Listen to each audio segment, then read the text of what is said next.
I'm going to call this video, "You Can Stick Your EVs Where the Sun Don't Shine," because I think that's what they're doing. I'm here in Sorrento, there's hardly any EVs. I've not seen one EV charger as I've been walking around, not one. Sorry, no, I tell a lie. There's one EV charger at a hotel down there, and they have got an electric Citroen Mahari. I've never ever seen one of these before. I think they're a conversion. There's a lady here who's got a 50-odd-year-old Citroen Mahari in bright blue. I see her every year. I saw her before. The chances of this electric Mahari being around in 50 years are zilch, absolute zero.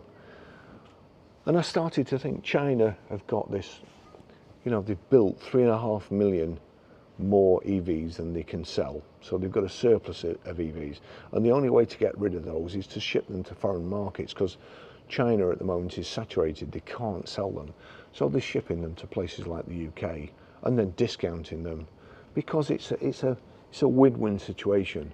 They can get rid of these 3.5 million lead balloons, send them to the UK and destroy our motor trade by discounting them. They can sell them for what they cost. They're getting grants, supposedly. So they can just ship them to the UK. And overall, our industry, and overall the Germans, the legacy, the Italians. But here in Italy, where the sun is shining, it's not shining in the UK, it hardly ever does these days. And if you watch Jeff Buys Cars, I'm not sure whether he subscribes to the theory that the planes are releasing something with vapor trails. But he might have a point, because there's plenty of planes going over here. There's no vapor trails, there's no clouds, there's no acid rain. So I think they're sticking their EVs where the sun don't shine, which is what they should do. Thanks for watching. See you in the next video. Bye bye. I saw this the other day, and I always like to try and confirm the story by looking in local newspapers and finding it online, but to be honest, I couldn't find anything about this. And again, this makes me wonder, are electric fires being reported in the media, or is there kind of a news blackout on them, which there seems to be? I look at these stories in the UK and they just don't seem to get picked up by the mainstream media or the newspapers. But here we go. This is, oh Baz, it's a diesel Range Rover. Where do you get your information from? It's all crap, you're a liar. London Fire Brigade. London Fire Brigade's website. And this was on the 11th of August 2025. As I say, I've searched the internet looking for more stories on it and to see basically what happened afterwards and what car it was. But vehicle repair workshop fire, Finchley.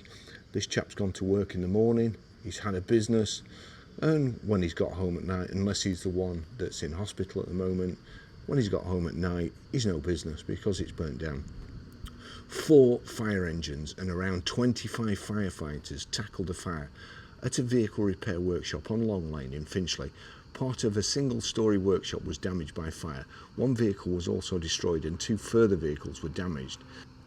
5 people left the building before the brigade arrived, and a man was taken to hospital by London ambulance service crews. Firefighters removed and cooled a gas cylinder as a precaution, as some cylinders can explode when exposed to heat. The brigade's control officer took the first of 12 calls to the fire at 9:11 and mobilised crews from Finchley, Hendon, Hornsey and Stanmore fire stations to the scene. The fire was under control by 11:45. 2.5 hours it took them to get 1 car under control and the burning building. The fire is believed to have been accidental, obviously, and caused by a fault in a lithium battery.